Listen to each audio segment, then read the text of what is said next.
ഇനി പറ്റൂല എന്ന് പറഞ്ഞ് മടങ്ങി വരാൻ പറ്റൂല. വീടും ഫാമിലി ഓരോ കംഫർട്ട് സോണൊക്കെ വിട്ടിട്ട് വേറൊരു നാട്ടിലേക്ക് പോവുകയാണല്ലേ. നമ്മളിപ്പോൾ നമ്മളെ ഫ്രണ്ട്സൊക്കെ കാനഡയിൽ പോവാണ്, അല്ലെങ്കിൽ UK പോവാണ്, ഏതെങ്കിലും യൂറോപ്യൻ കൺട്രീസ് പോവാണ്, ഗൾഫിലൊക്കെ പോവാന്നൊക്കെ പറയുന്ന സമയത്ത് അധികം നാട്ടുകാരാവട്ടെ, ഫാമിലി റിലേറ്റീവ്സ് ആവട്ടെ, ഫ്രണ്ട്സ് ആവട്ടെ, അവരോട് അടിക്കുന്ന ഒരു ഡയലോഗ് ഉണ്ട്.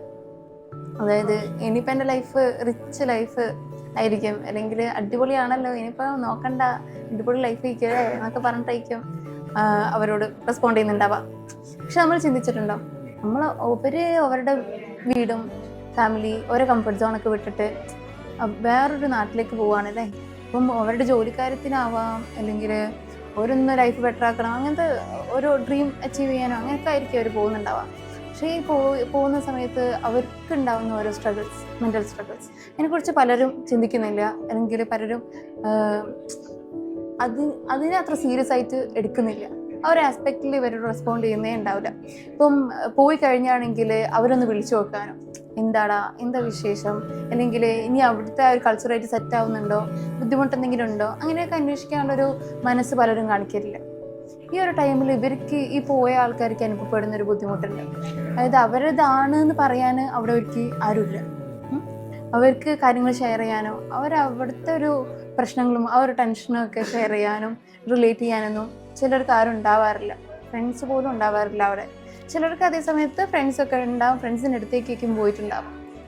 അപ്പം ഈ ആരുമില്ലാത്ത ആൾക്കാർക്ക് ഒരു ഭയങ്കരമായിട്ടുള്ളൊരു ലോൺലിനെസ് ഫീൽ ചെയ്യും. ഒറ്റപ്പെട്ടു പോയല്ലോ ഈ ഒരു കൺട്രിയിൽ, നാട്ടിൽ വിളിച്ച് പറയാനും പറ്റൂല, ഇവിടേക്ക് കയറി വരികയും ചെയ്തു, അത്രയും എന്താ പറയുക, മുതൽ മുടക്കോടെ ആയിരിക്കും പോയിട്ടുണ്ടാവാം. അതായത് വലിയൊരു എമൗണ്ട് തന്നെ വിസക്ക് പോയിട്ടുണ്ടാവാം, പിന്നെ ഏജൻസി ത്രൂ പോകുന്ന സമയത്ത് അതിന് എക്സ്പെൻസ് ആയിട്ടുണ്ടാവും. അപ്പോൾ അതുകൊണ്ട് തന്നെ അവർ അവിടെ പോയി കഴിഞ്ഞാൽ അവർ ഇത്രയും സിറ്റുവേഷൻസ് ഹാൻഡിൽ ചെയ്യേണ്ടി വരും, പോസ്റ്റ് ചെയ്യിക്കും അല്ലേ. കാരണം അവർക്ക് ഇനി പറ്റൂല എന്ന് പറഞ്ഞ് മടങ്ങി വരാൻ പറ്റൂല. അവർക്ക് അവിടെ സർവൈവ് ചെയ്യാൻ അവർ പഠിക്കുന്ന വേണം അല്ലേ. സോ ഇതൊക്കെ പലപ്പോഴും ആൾക്കാർ മിസ് ഔട്ട് ചെയ്യുന്നൊരു സാധനമാണ്.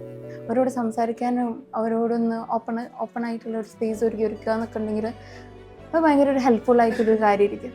അവർക്ക് അവിടുത്തെ ടെൻഷൻസൊക്കെ ഒരാൾ ഷെയർ ചെയ്യുന്ന സമയത്ത് കൂടുതൽ റിലീഫായിരിക്കും കിട്ടുന്നുണ്ടാവുക. നിങ്ങളുടെ ഈ ഒരു അബ്രോഡ് ജേണിയിൽ നിങ്ങൾ പല ഇമോഷണൽ സ്ട്രഗിൾസും നേരിട്ടിട്ടുണ്ടാവും.